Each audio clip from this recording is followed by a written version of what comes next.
শিক্ষা প্রতিষ্ঠানের ছাত্ররা শিক্ষকদের জোর করে পদত্যাগ করতে বাধ্য করছে, শিক্ষকদের সঙ্গে এরূপ আচরণ সঙ্গত কিনা? দেখুন, প্রথম কথা হলো যে কোনো শিক্ষক যদি অন্যায় কাজ করে থাকেন এবং তিনি থেকে অন্যায় কাজ করবেন মনে হয়, তাহলে তাকে আপনি পদত্যাগ করার জন্য জোর করছেন, কারণ তিনি এখানে থেকে অন্যায় করছেন, অন্যায় করবেন, তিনি খারাপ কাজ করেছেন, আরও করবেন সম্ভাবনা আছে, সেই জায়গা থেকে অন্যায় কাজের বাধা প্রদান হিসাবে সেটা আপনি করতেই পারেন, কিন্তু সীমালঙ্ঘন যেন না হয়। আপনি অন্যায়ের বাধা দিতে গিয়ে আপনি নিজে যেন আরেকটা অন্যায় করে না ফেলেন, এই বিষয়টা আমাদের খুব গুরুত্বের সাথে দেখতে হবে।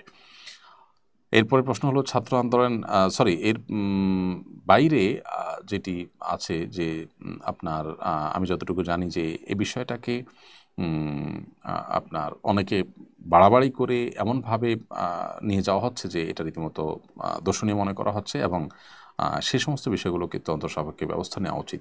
বিশেষ করে কোনো শিক্ষক যদি অন্যায়ের শিকার হয়ে থাকেন, শিক্ষক সম্মানের পাত্র, যদি তিনি অন্যায় করেন বা অন্যায় করেছেন বা করবেন বলে মনে হয়, রেকর্ড আছে, বিভিন্নভাবে তার পদত্যাগের বিষয়টি নিশ্চিত করা যায়, কিন্তু অসম্মান এবং সীমালঙ্ঘন এগুলো করা উচিত না। আল্লাহ তাআলা বলেছেন, ফাইন আকাবতুম ফাআকিবু বিমিসলি মা উকিবতুম বিহি, কেউ অন্যায় করেছে, তুমি তার প্রতিকার চাও, তাহলে সঙ্গত পরিমাণে নাও, অতিরিক্ত করে সীমা ছাড়িয়েও যেও না। সেটা আমাদের মাথায় রাখতে দরকার।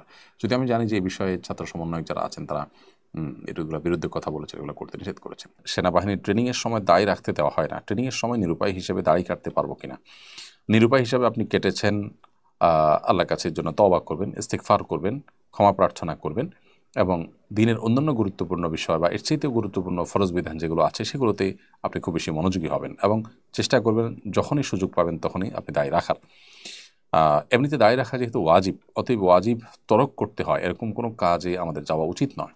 কিন্তু আমরা জানি পৃথিবীটা অনেক বেশি সংকীর্ণ হয়ে আসছে আমাদের জন্য, এবং পায়ের তলা আমাদের মাটি থাকছে না।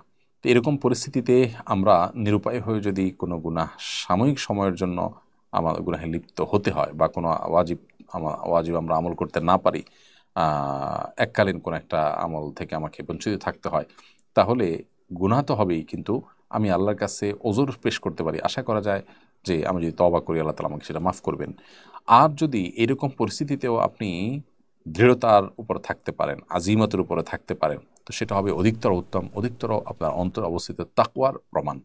বিধায় এরকম চাকরি যেখানে গেলে আমাকে গুনাহে লিপ্ত হতে হবে বা কম্প্রোমাইজ করতে হবে শরীয়তের বিধিবিধানকে, সেখানে আমি যাওয়া জরুরি কেন? আল্লাহ জমিন সংকীর্ণ হয়ে গেলেও হালাল উপার্জন করে বেঁচে থাকার জন্য, কোনো রকম ডাল ভাত জোগাড় করার জন্য অনেক ব্যবস্থা এখনও আছে। সো দুটি বিষয় এখানে, একটা হলো আপনি যোগ দিয়ে ফেলেছেন বা চলে গেছেন, এখন আপনি আপনি দায় রাখতে পারছেন না, তো আপনি ইস্তেগফার করুন এবং দ্রুততার সাথে দায় রাখার মতো পরিবেশের জন্য ফিরে আসেন, সেই চেষ্টা করুন। আমি জানি সেখানে অফিসার র্যাঙ্কে যাওয়ার পরও অনুমতি নিতে হয়। সো যেখানে আল্লাহর ইবাদত করতে আমাকে অনুমতি নেওয়া লাগবে এবং আরও নানাবিধ গুনাহে লিপ্ত হতে হবে, সেখানে একজন দিনদার মানুষ পরিপূর্ণ দিন প্র্যাকটিস করতে চান সিরিয়াস তাকওয়ার ক্ষেত্রে, তার জন্য বিকল্প কোনো উপার্জনের সোর্স তিনি গ্রহণ করা উচিত বলে আমি মনে করি। তবে সেই সাথে যদি আপনি সেখানে যাওয়ার আগে থেকেই আপনি জানেন, শুধু এটাই নয়, এমন কোনো জায়গায় আপনি চাকরি করতে যাবেন যেখানে গেলেই আপনি জানেন গুনাহে লিপ্ত হতে হবে, তাহলে সেটাকে অ্যাভয়েড করবেন যদি আপনার কাছে এর চাইতে উত্তম কোনো বিকল্প থাকে। আর যদি কোনো বিকল্প না থাকে, অনন্য উপায় থাকেন, তাহলে এটা আপনার জন্য জায়েজ হবে নিরুপায় হিসেবে। আমার বয়স 24 বছর, আমি এখনও আমার মুখের দাড়ি কাটি নেই। সবাই বলে আমার দাড়ি সুন্দর না, তবুও আমি আমার দাড়ি কাটিনি, কিন্তু আমার পরিবার থেকে আমাকে বিদেশ পাঠাবে, তার জন্য আমার দাড়ি কাটতে হবে, এখন আমি কি করব? দেখুন ভাই নাহিদ, আপনার মুখে দাড়ি আপনি কাটেননি, এটা খুবই ভালো জিনিস, প্রশংসনীয় জিনিস।